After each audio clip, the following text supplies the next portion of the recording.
In this video, I'll be reviewing this jig from Fastcap. It basically turns your trim router into a flush trim router.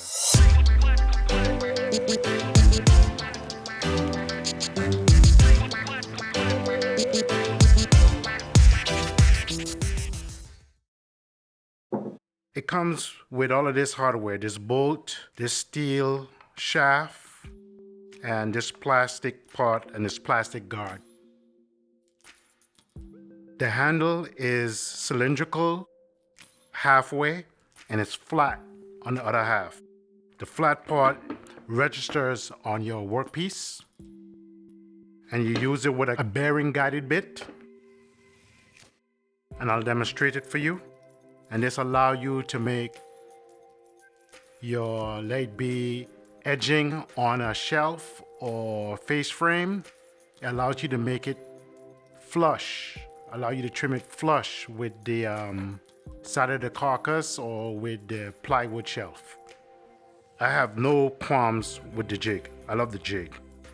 The only thing I dislike is the fact that there's no real dust collection, and y'all know how I feel about dust. But other than that, this is an excellent addition to this trim router.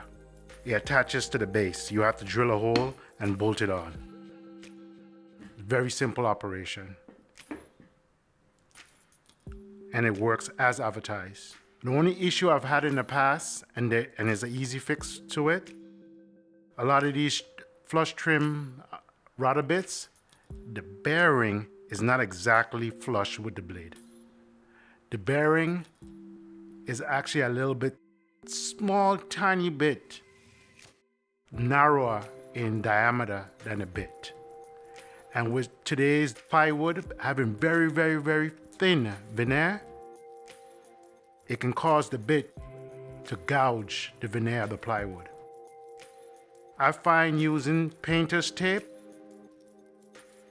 2 strips, you could do 3, but 2 will work. For this to register on, which slightly raises it up, let's say maybe about a 64th of an inch, that gets rid of that. And it's such a little bit left. When you go to sand, you can remove that little bit that's left with no problem and have a perfectly flush surface. So follow along and see how this works for me. Don't forget to like, subscribe, and leave a comment.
Thank you and have a good day. If you enjoyed this video and you would like to be notified when new content is dropped on this channel, like, subscribe, hit the bell notification, and drop a comment down below.